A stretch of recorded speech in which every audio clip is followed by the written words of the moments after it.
There you go. So first you will be greeted with this screen of Ubuntu installer of the live CD image. Now I'm not going straight to the installation, and that's why I'm clicking on try Ubuntu option. But you can choose to install Ubuntu directly by clicking on install Ubuntu option. So here we go.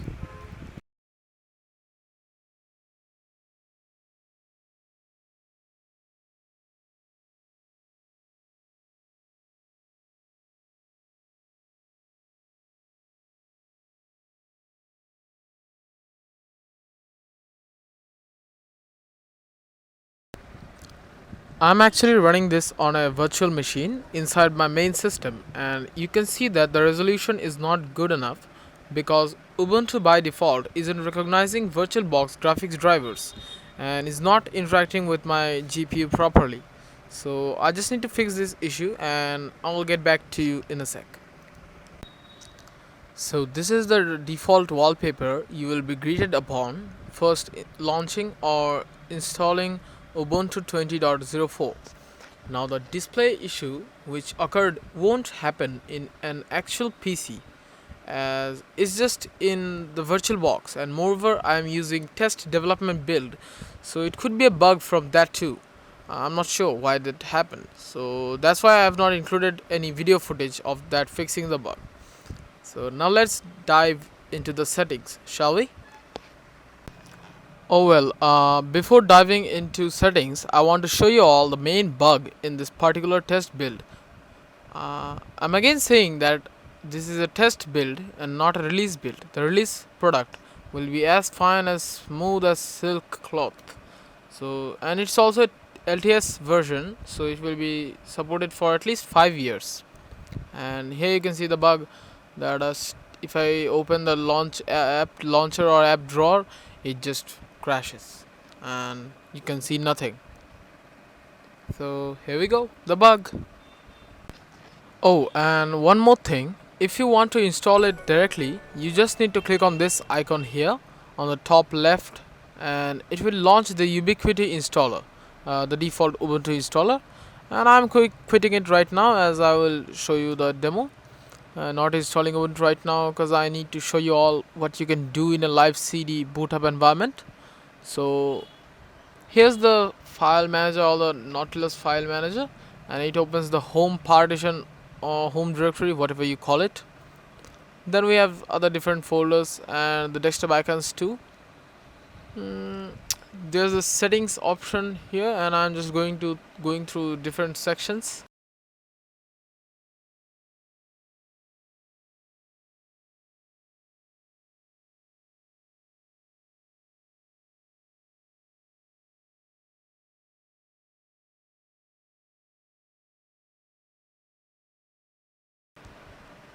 Here's the new Ubuntu theme changer or appearance changer. It's completely new in this 20.04 build version, and here you can change the size of icons in your dock as well as hide or unhide your dock. And again, since Linux, it's basically Linux, so everything is customizable, which I'll surely explain in a later video about how to customize your Ubuntu desktop. So yeah.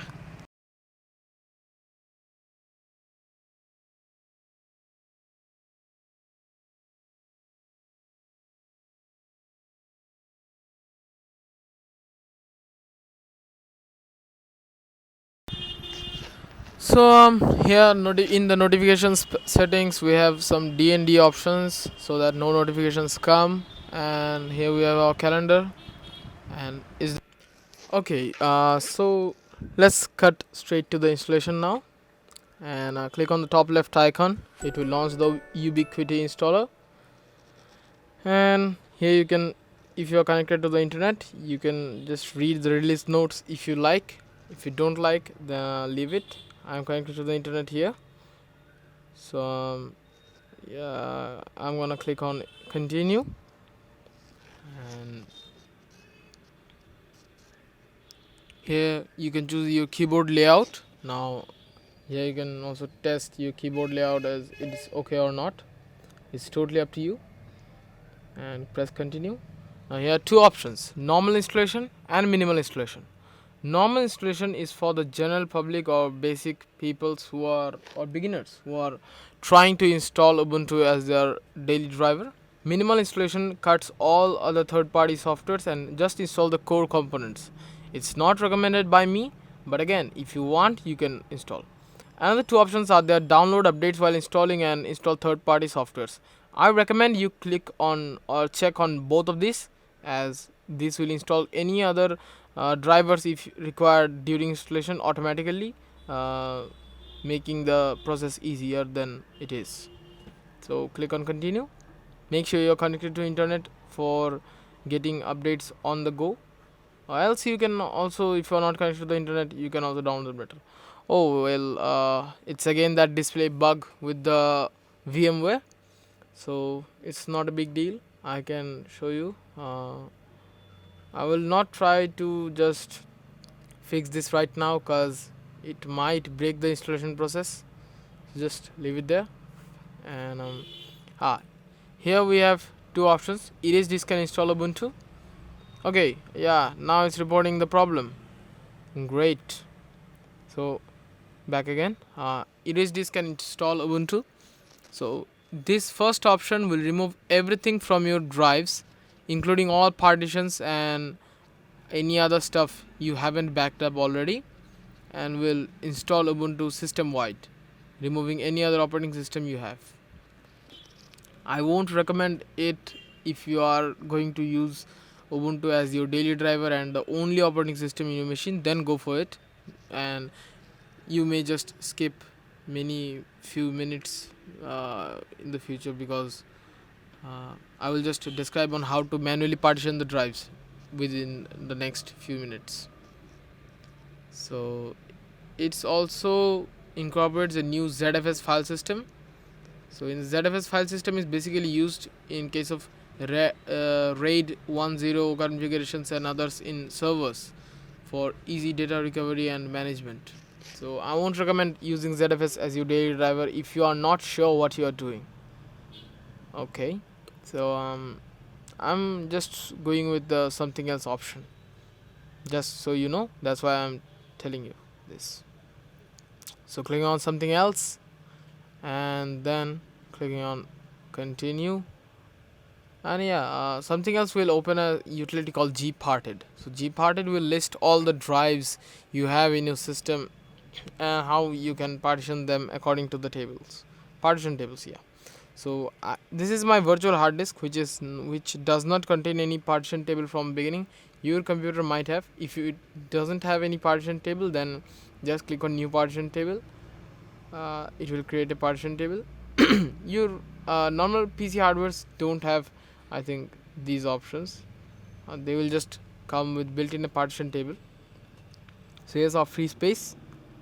So if you are from dual booting Windows, then also you need to create a free space from your Windows system. So this is the free space. You need to modify your free space according to your needs. So for example, I'm going to show you here two ways in which you can conventionally partition your hard drive. So just bear the process. Just take a suitable size which is less than the limit of the free space. Now select the file system which you want. FAT32 and FAT16 are obsolete file systems and can't actually utilize much more files and many disadvantages. So just go for the ext4 journal document, which is basically used for Linux file systems. Others, if you don't know, don't mingle with them. So first mount it as the root partition, then with the rest space you have to just allot your home partition and boot partition similarly, or a swap partition if you like. If in some Linux distributions they need swap partition and boot partition separately, otherwise they just don't work. But Ubuntu is smart enough to figure it out everything inside its root file system, so you don't need any extra swap area or boot file system. So I'm just showing here a demo of what a typical any Linux install would look and feel like. So you just need these two basically in other Linux systems, but not in Ubuntu. In Ubuntu, only the root file system is enough because they don't use swap memory. They use like what is called dynamically allocated swap files in case of swap in place of swap storages or etc. Yeah. So now I'm going to show another one of these methods. So just follow me.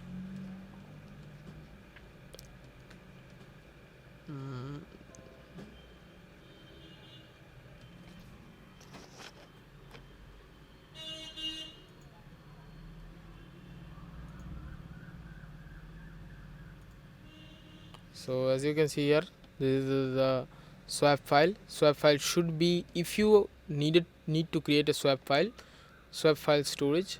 Swap file storage should be above your RAM limit. Means I have allotted 4 GB of RAM for this virtual machine. You just need to allot a little bit more than your RAM. Like if you have 8 gigs, you need to allot around 10-12 gigs. It's fine, no problem, as long as it's greater than your this physical RAM. So yeah, that's it for the configuration. And what else?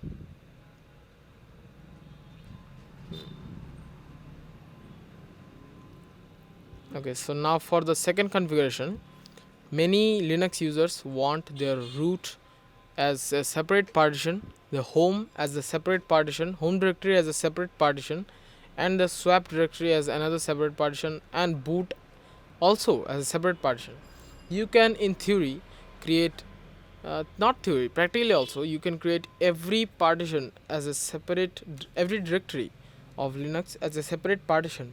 Means you are not dynamically allocating, but you are fixing the size of every specific directory. This is usually done in case of big servers where file system sizes are too much important, and dynamic memory allocation can cause many bugs in higher systems. But for the common consumer, it doesn't really matter because you are not putting so much load on your single machine.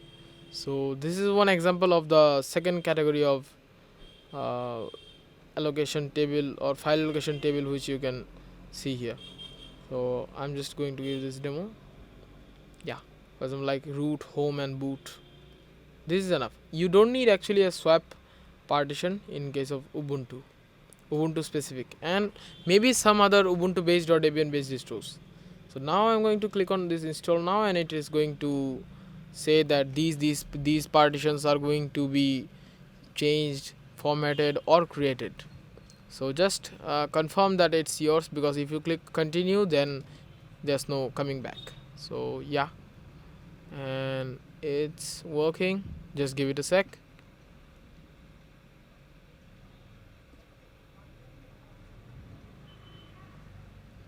Yeah, so now here comes the window that on about selecting your location. So based on this location, your time will be selected of where you are. So for example, I am in India, so I will click on my location here. I am actually from Tripura, in a state in India. So now here you need to enter your name. I'm just typing -m, any computer's name. I'm just going with VirtualBox, virtual test what okay, virtual test, no, okay, VirtualBox. Yeah, VirtualBox is good, seems nice.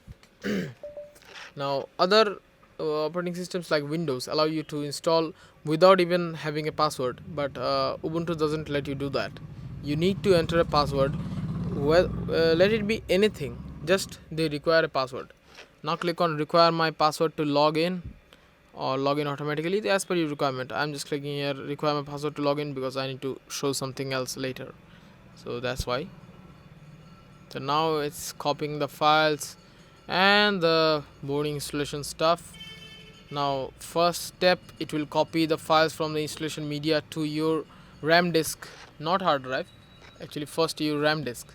Then from RAM disk it will just execute all the processes, all the shell commands, everything, and install. After that it will clear the RAM disk and the hard drive of from all the residual files which are remaining from the installation process. So I'll be right back when this installation concludes.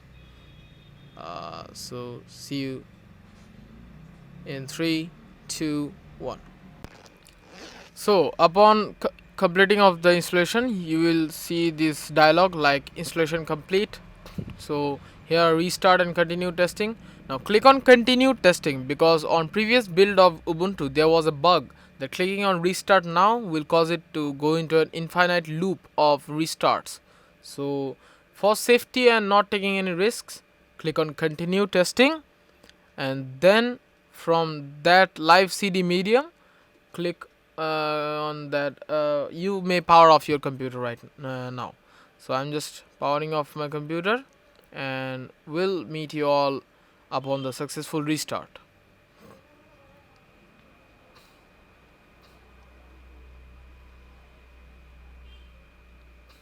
So it's restarting now, and I will be greeted with the login screen soon.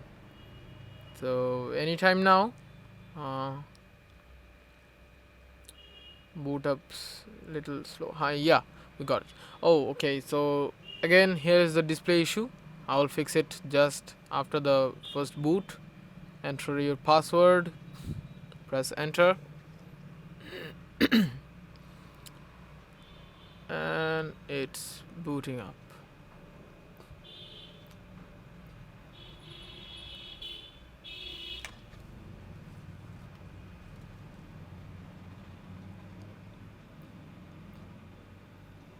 And yeah, well, first, before explaining anything, let me just fix the display. So go to settings. It's only happening because I'm in a virtual machine. It will not occur in the final build or in your original computer. So that's just the way of testing. So upon first boot up, you will get to see this menu. Then there's live patch. Live patch enables you to install system updates seamlessly without any restarts. Like on Windows machines, you will get restarts. So you don't need restarts actually. So it requires sign in. I'm not signing in with my user ID on here right now. So I'm clicking on next, and this totally depends upon you whether you want to send information regarding your install to them. I mean Ubuntu Canonical team or not. Location services, it's also upon you.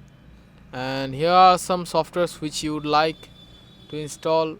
They are literally not curated for anyone else, just depending upon the statistics of the web store, what most people are installing on Ubuntu. You can directly install them. Now it's giving me details that these updates are pending. So I will update later on, because I will show you a trick to update with the terminal. But again, you can also click on install now right here. Oh, okay. One thing that next time when you turn on your computer, you need to just remove the installation media, because or else it will again boot up to that installation thing. So remove the installation media. I haven't removed. As you can see here, the Ubuntu 20.04 installation drive. I need to unmount that. Let me just show you all the disks. Sorry for the cough.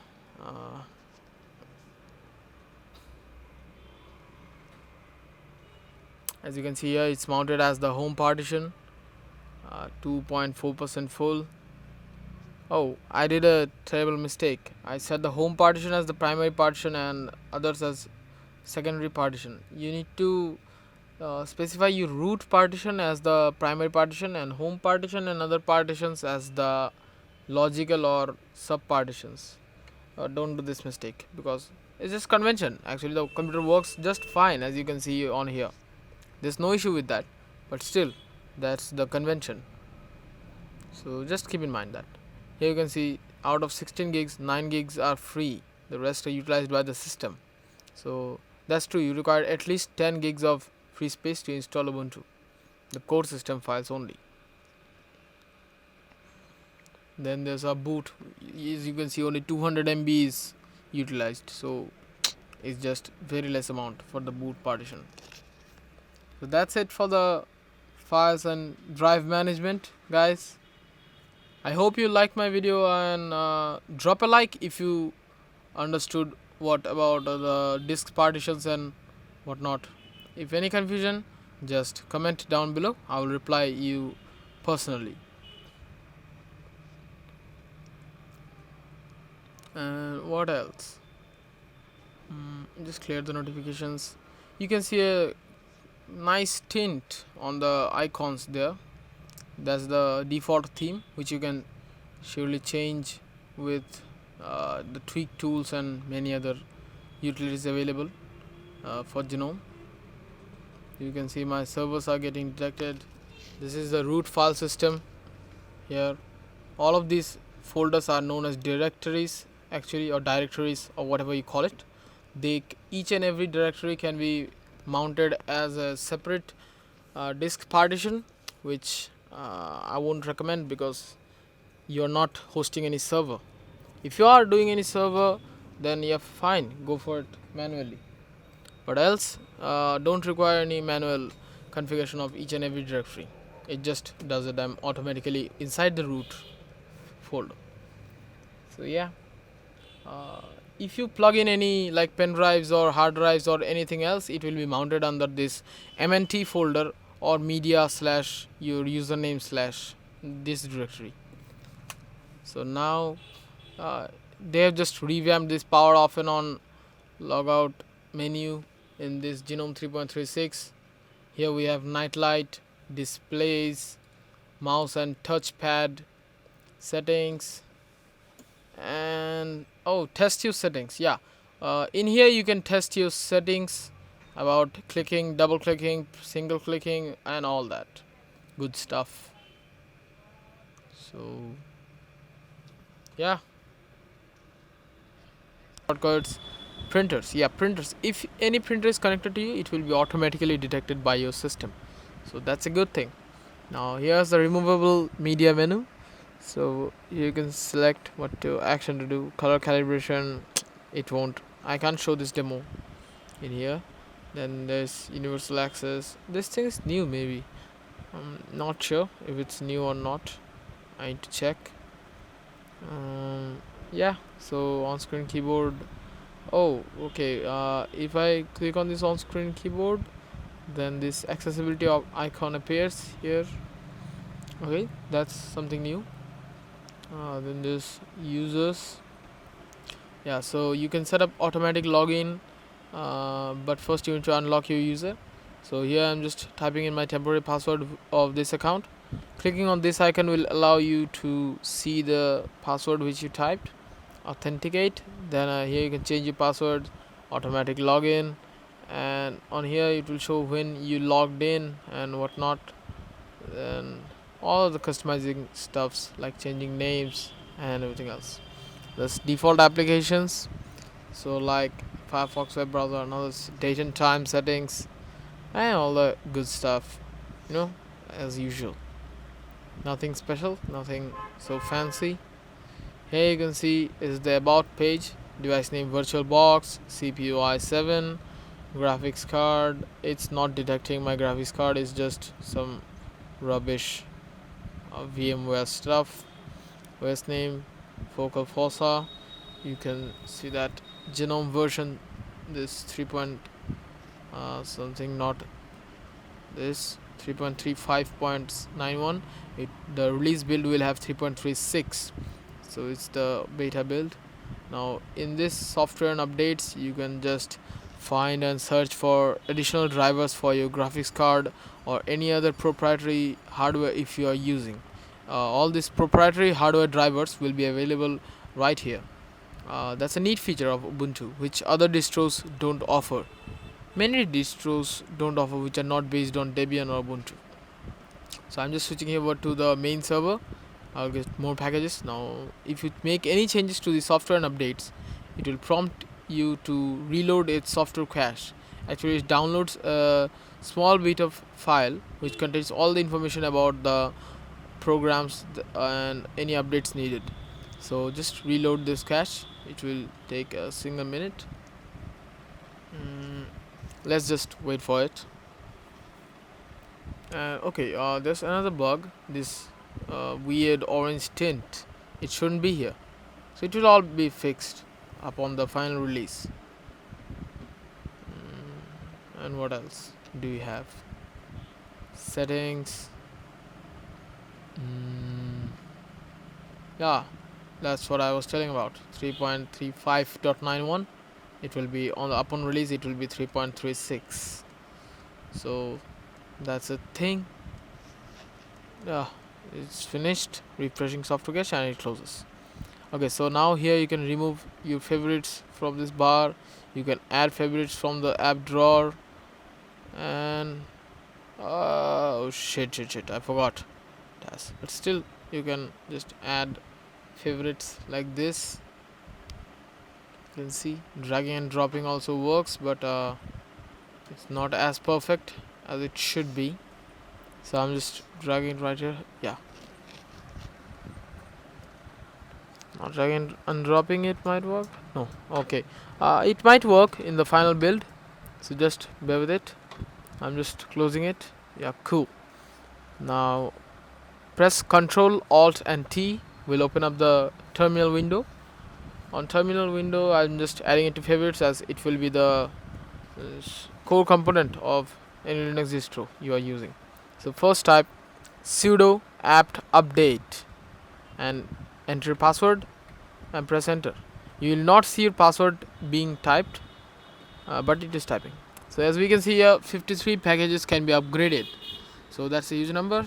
So here it's written that app list upgradable will list all the updates. So here you can see pretty much everything needs an update. It's just a safety measure to keep everything up to date. So that's what this is. Here you can see. So type app sudo apt get upgrade to check for this upgrade. Now press enter capital Y and press enter. So it will just take a minute to check and update. We'll be right back when the update finishes.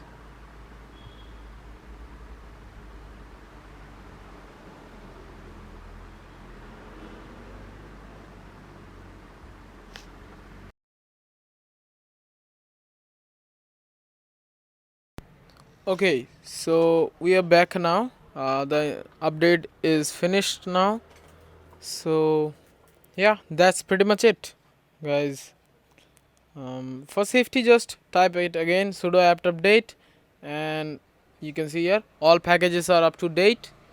And with that, your final installation is complete. So this version of Ubuntu 20.04 will be released in April of this year 2020. So do give it a try, and peace.